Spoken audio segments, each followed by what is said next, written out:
Strive to practice positive pattern in your parenting consistently.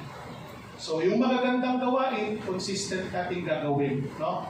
Hindi lang paminsan-minsan, kung hindi consistent tayo, lalong-lalo na when it comes to our faith sa Panginoon.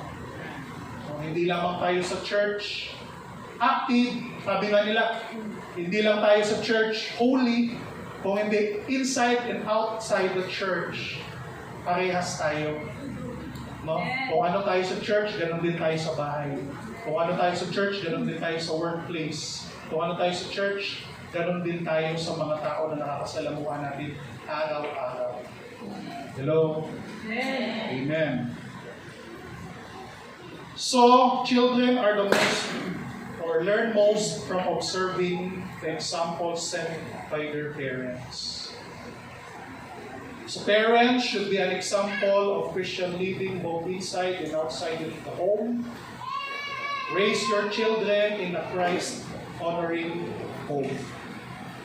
So, sa mga parents, sila Brian and Diane, provide, protect, and lovingly nurture your child. Most importantly, stay married. Diba? Stay married. Sabi nga, kahit anong challenges, yun yung number one goal sa mag-asawa. No? Manatili kayong nagsasama. Remain committed to your marriage for the well-being of your child. Stay married for your child. Make your home a holy place and live a righteous life. No, kailangan nandiyan yan sa atin. So saan ba nagsimula itong child dedication? Bakit, kung nagtatanong kayo, bakit hindi katulad ng ibang sect na yung mga baby ay binabaptize? Sa born again, sa Christian ay hindi natin binabautisman sa tubig ang mga bata. Kung hindi, dinededicate natin sa Panginoon. Katulad ng nangyari kay Jesus sa Luke 2 verse 22 to 23, Joseph and Mary brought the child to Jerusalem, so Jesus, and present him before the Lord to be dedicated. So nung bata si Jesus, hindi siya binaptize kaagad, kundi anong ginawa ng kanyang parents? They brought Jesus to the temple and offered, or they dedicated Jesus, young Jesus, to God. So yan din ang ginagawa natin kay Toby. Hindi natin siya binabaptize sa pamamagitan ng water. Bakit? Kasi hindi niya pa kayang maintindihan ang kahalagahan ng water baptism sa buhay ng tao. Pero tayong mga adult na po, tayong mga nasa tamang gulang na, tayo po ang kailangang mabautismuhan kung hindi ka pa nababautismuhan. Pero ang sanggol po, hindi maaaring mabautismuhan dahil hindi niya pa alam. Wala pa siyang free will. No? A person can only be baptized if he has the free will to repent of his sin, seeks God's forgiveness, and choose to turn away from his old life. Yun yung requirement. So ngayon, tatanungin natin si Toby, for example, Toby, do you believe in Jesus? You will not answer or reply to me. Kasi hindi niya naiintindihan. Do you accept or do you acknowledge that you are a sinner? Hindi. No? Or do you repent of your sin? Hindi. So hindi applicable sa kanya yung water baptism because sa case niya ngayon, hindi na ako naiintindihan. Pero tayo po, katulad na sinabi ko kanina, tayong nakakaunawa. Sabi ng Bible, ang tao ay kailangan lahat ay magsisi, magbalik loob sa Panginoon. Yun po ang nangangailangan ng bautismo. Regardless kahit anong religion, anong sekta ang paniniwala mo, ang utos na yun ay nagaling sa ating Panginoong Jesus mismo. Pero ikaw, kung ikaw ay fully grown man, you need water baptism. Dahil yun ang gusto ni Jesus gawin mo sa buhay mo. According to Matthew 28, verse 18 to 19, then Jesus came to them and said, all authority in heaven and on earth has been given to me. Therefore, go and make disciples of all nations, baptizing them in the name of the Father, and of the Son, and of the Holy Spirit, and teaching them to obey everything I have commanded you. And surely I am with you to the very end of age. No? Yun yung sabi ni Jesus. Na ang lahat gusto niya maging alagad niya, maglingkod sa Kanya. Hindi ito isang agenda lamang ng sekta o relihiyon, kung hindi ito po ay agenda ng ating walang iba ating Panginoong Jesucristo. John 3:3, ano sabi John? Jesus answered and said to them, Verily, verily, I say unto thee, except a man be born again, he cannot see the kingdom of God. Maliban ang taong maipanganak muli sa Espiritu at sa katotohanan, hindi siya makakapasok. Or, hindi lang sa hindi makakapasok, hindi niya makikita ang kaharian ng Diyos. No? Hindi ito name ng religion, kung hindi ito ay instruction ng Panginoon na ang lahat ay makapagsisi, makapagbalik loob sa Kanya at magpabautismo sa tubig. Remember, hindi relihiyon ang magliligtas sa atin kung hindi ang tunay na relasyon natin sa Panginoon. Yun ang kailangan itanong natin sa sarili, meron na ba akong tunay na relasyon sa Panginoon? Nauunawaan ko ba kung ano, gaano kahalaga na ako ay magkaroon ng relasyon sa Kanya? Dahil sabi ni Jesus, diba, I am the way, the truth, and the life. No one comes to the Father except through me.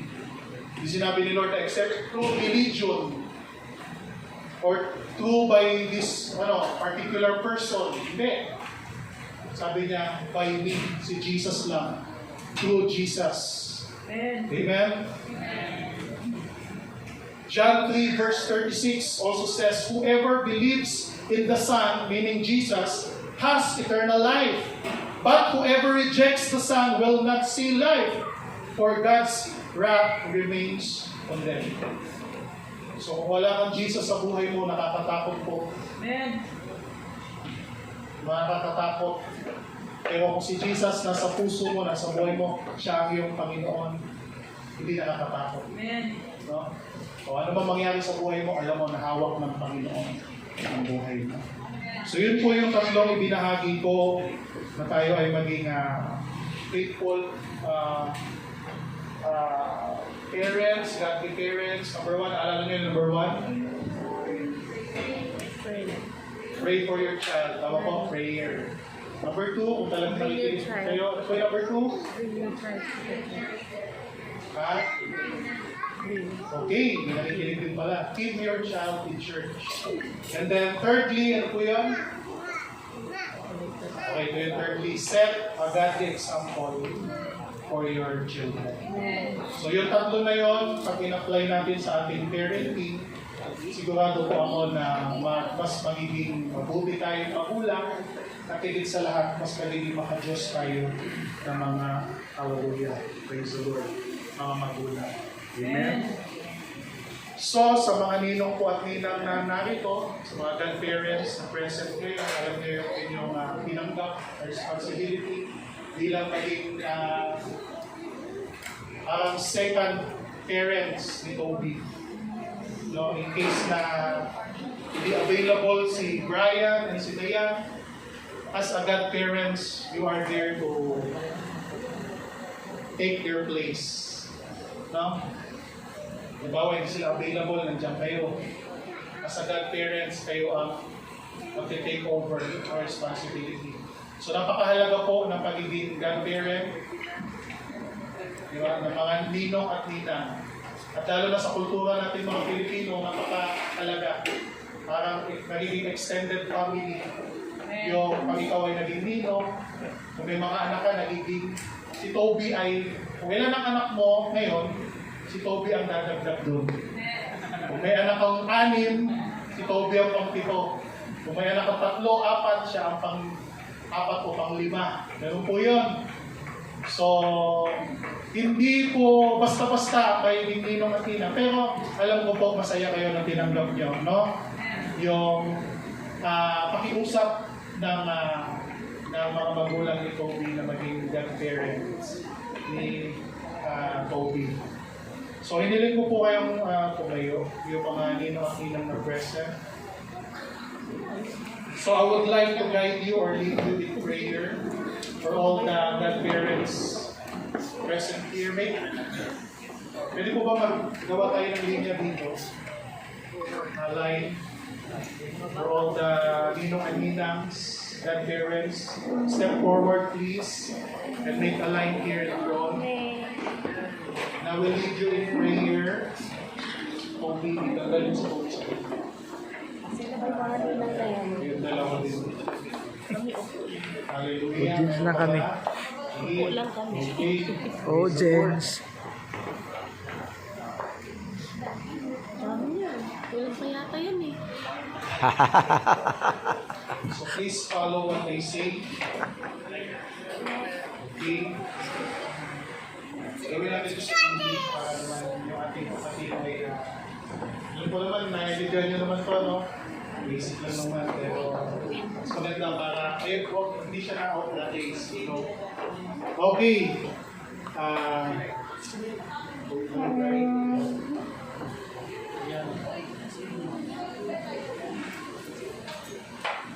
So, please raise your right hand as you pray.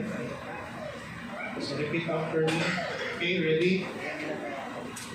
So, Heavenly Father, I am here today to accept the responsibility of serving as a godparent for this child. Lord, help me to become a good example to this child. In my speech, in my actions, and in all my ways.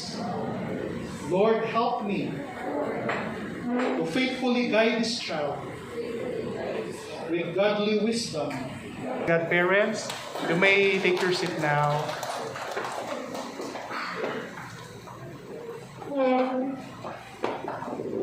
So sa mga parents naman, katulad nga ng sinabi ko kanina, na napakahalaga din no, ng inyong responsibility talaga, lalo na papalaki kay Kobe. No, napalakiin siya, provide sa kanyang pangangailangan. So kaya mananalangin din kayo at bago natin siya i-dedicate. Ganun pa rin, repeat after me. Tayo rin magtaas ng pamamayan. Tayo naman. Right. Kaya. Sige. So as a parents, pray din tayo. So Heavenly Father, we present to you this child. It belongs to you. And we humbly acknowledge that you have entrusted him into our care. Lord, we ask for your help. Ask for your help. In our weakness, in our shortcomings, please grant us strength and wisdom that we may lovingly and faithfully raise this child according to your will. Help us not to neglect our responsibilities as a parents of this child. Lord, we humbly promise to raise this child according to your will and guided by your word. In Jesus' name we pray. Amen. Hallelujah. Praise the Lord. Amen. So, iniling ko yung lahat ay tatayo para sa ating dedication. Praise the Lord. At please raise your hands also sa mga bisita, sa friends, relatives, families na nandito. Habang ako po ay manalangin ng blessing sa pagbata nito. Praise the Lord. Heavenly Father, we come before you today with grateful heart, acknowledging that every good and perfect gift comes from you. We thank you for this precious child, a life formed by your hands and known by you even before birth. As your word declares, children are a heritage from the Lord, And today, we joyfully recognize this child as your gift. Lord, we dedicate this child to you. We ask that your hands of protection rest upon his life. Guard his heart, mind, and body. May your presence go before him, surround him, and guide him all the days of his life. Hallelujah. We pray that in times, this child will come to know you personally, to love you deeply, and to walk faithfully in your truth. Father, we lift up his parents, Pastor Brian, Sister Diane. Grant them wisdom beyond their years, patience in the moments of challenges, and strength when they feel weary. Help them to live by example, to speak words of life, and to create home where your love is evident and your word is honored. May they rely not on their own understanding, but trust fully in you as they raise their child. We also pray for this church family. May we be faithful in our commitment to support this child and these parents through prayer, encouragement, and godly example. Help us to be a community that nurtures faith, demonstrates grace, and reflects your love of Christ. Lord Jesus, as you will welcome the children and bless them, we ask that you bless this child today. May his life bring glory to your name, and may he fulfill the purpose you have designed for him. Let their days be marked by faith, hope, and love. We dedicate this child to you now, trusting you, Lord, completely with his future. And we give all in honor and the praise in the mighty name of Jesus. God, we dedicate Tobiah William Palgan Porras to you, O Lord. Use him for your glory in the name of the Father and of the Son and of the Holy Spirit.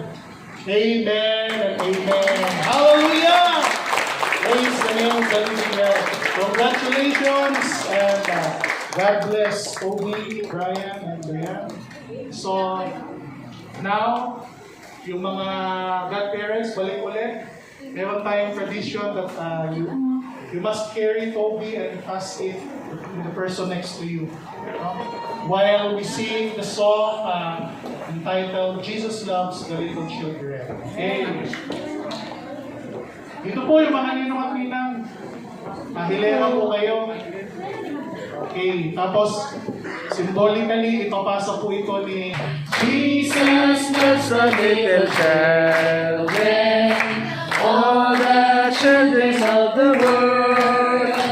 Red and yellow, black and white, they are precious in His sight. Jesus loves all the children of the world. Jesus loves the little children, all the children of the world. Red and yellow, black and white, they are precious in His sight. Jesus loves the little children of the world. Jesus loves the little children, all the children of the world. Red and yellow, black and white, they are precious in His sight. Jesus loves little children of the world. Jesus loves the little children, all the children of the world. Red and yellow, black and white, they were precious in His sight.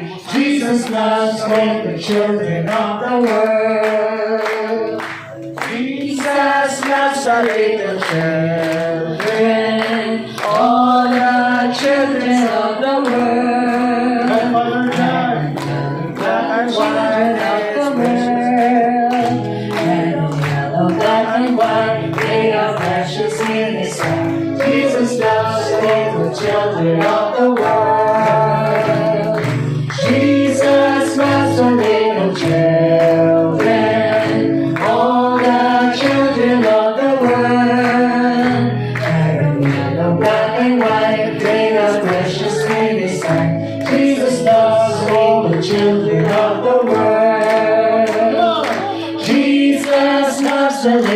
children, all the children of the world. And white is Jesus loves the little children, all the children of the world. Little yellow, black and white, they are precious in His sight. Jesus loves the little children of the world. Jesus loves the little children, all the children of the world. Little yellow, black and white, they are precious in His sight. Jesus loves the little children of the world.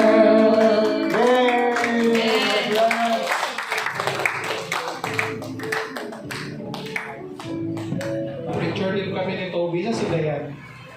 May remembrance kami. Tapos pwede rin kayo mag-picture.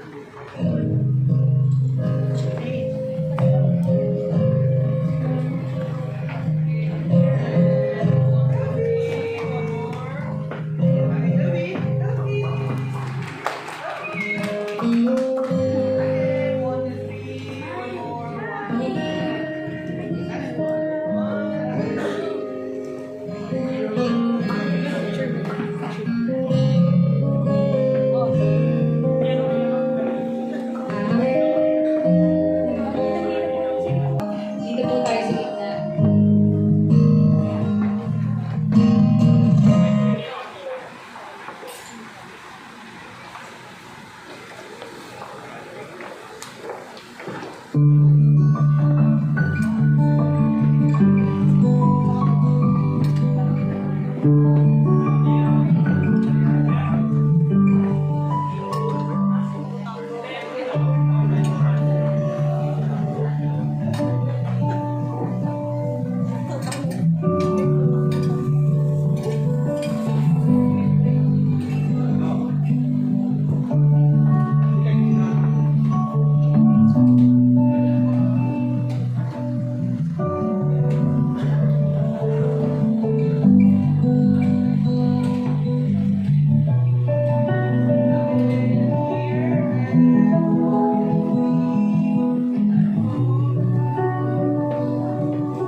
Alright, palakpakan po natin ang ating Panginoon Diyos at congratulations, baby Toby, sa iyong dedication.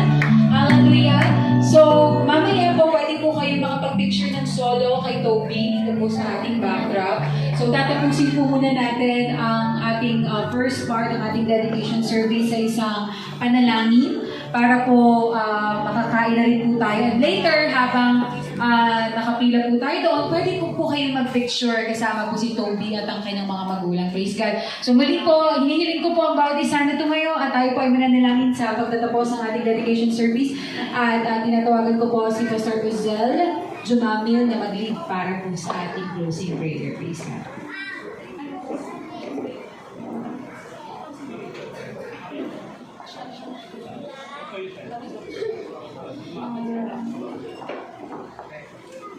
Of your Holy Spirit, Lord, we just want to bless your holy name, oh God. We just want to glorify your name, Panginoon.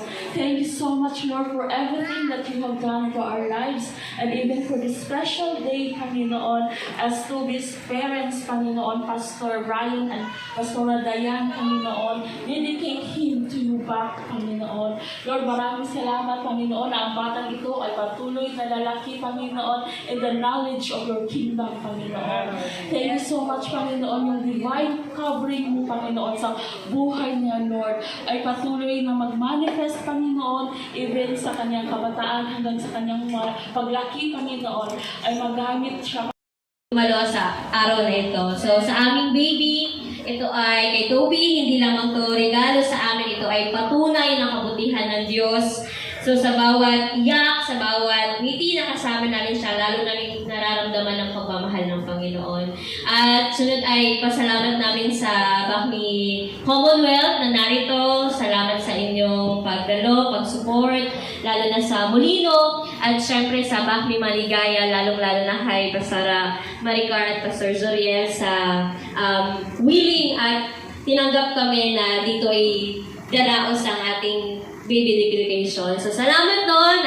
At sabi nga nila na it takes a village to raise a child. At kayo yung village na yun. So, salamat no sa suporta sa amin, kay Toby, na nariyan kayo para gabayan kami. Lalo na nung pinabubuntis ko pa lang si Toby, talagang andyan yung mga pieces of advice, andyan yung mga panalangin nyo, andyan yung encouragement nyo na tatagan at magtiwala sa Panginoon. So, hindi ko na maisa-isa, pero noong mga panahong yun, salamat sa paggabay, Ate Daisy. Kahit chatmate lang, no, LDR, pero andyan yung tulong ninyo, panalangin na step by step kung anong gagawin at guidance, lalo na sa prayer. So, salamat, no, we humbly offer our child, Toby, sa Panginoon, and ina-acknowledge namin na si Toby ay isang regalo, at ito ay pinagkaloob sa amin, sa aming mag-asawa. So, nangangako kami bilang mga magulang ni Toby na palalakihin namin siya ayon sa kalooban ng Diyos. At hindi namin yun magagawa kung wala kayo. So, maraming salamat sa bawat isa. Maraming salamat sa pagdalo. Maraming salamat sa Panginoon sa kanyang kabutihan. So, yun lamang po. Welcome po sa ating lahat, and may God bless us all. Amen. Thank you, Mommy Dayan. Praise the Lord. Once again, hinihiling ko po ang bawat isa na tumayo at tayo po ay magbibigay ng awit sa ating Panginoon. Let us sing, Celebrate Jesus, because we celebrate the good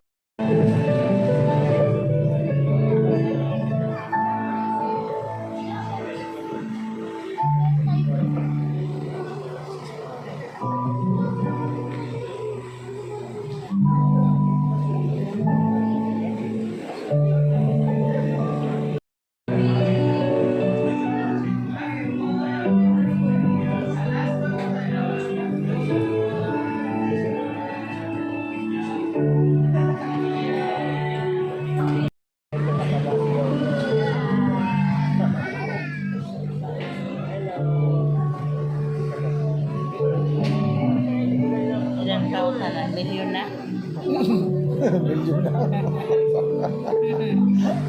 Malapit na. Yan.